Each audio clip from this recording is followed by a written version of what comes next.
Hello, my name is Dr. Ong Kian Ming. I'm the Member of Parliament for Serdang. Many people have criticized the Pakatan Harapan proposal to buy back the toll concessionaires, saying that this is too expensive and also unrealistic. I want to take this opportunity to explain to you why not buying back these toll concessions will be far more expensive, not only to the taxpayer, but more importantly, to the road user.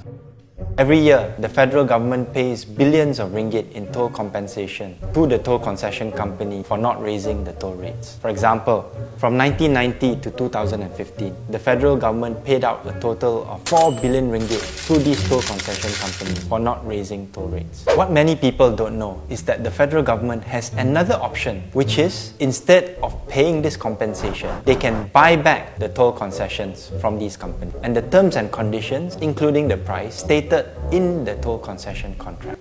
The buyback price is fair and it gives the chance for these companies to earn a reasonable profit, not an excessive or ludicrous profit.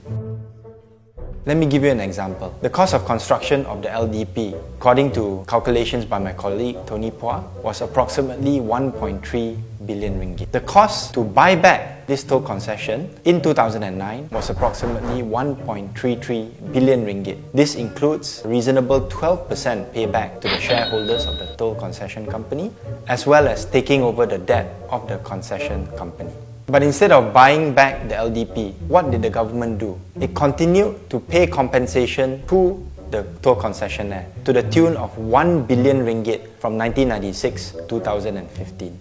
In addition, during this time, it also allowed the LDP to increase its toll rate to Ringgit Malaysia 2 ringgit 10 cent today.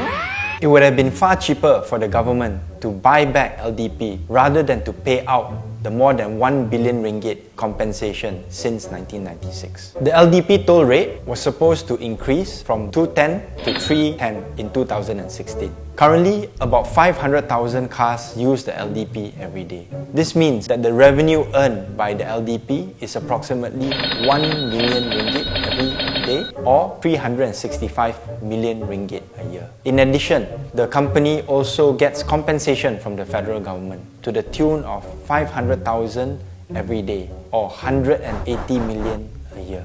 This money could have been saved and used to buy back the LDP toll rather than to compensate the toll concessionaire. We have to ask ourselves a very simple question. Why do we have to pay 3 ringgit 10 cent a day to get stuck in the LDP jam? This will be the situation that we must face if the BN wins GE14. We must also ask this simple question. Why is the federal government willing to take over loss-making tolls such as the Eastern Dispersal Link or the EDL in Johor Bahru? This was recently announced by the Prime Minister in the 2018 budget speech. But at the same time, the federal government allows toll companies or toll concessionaires like the LDP to continue earn supernormal and excessive profits. Why is this the case? Why is it that loss-making companies are taken over by the government, whereas toll concession companies that are making money are allowed to continue to operate and paid compensation by the federal government? We have to keep in mind that the toll buyback terms and conditions for the LDP as well as the EDL has nothing to do with their future profits. Why then are the losses by these private companies absorbed by the federal government, whereas the profits earned by these private companies continue to be enjoyed by their shareholders?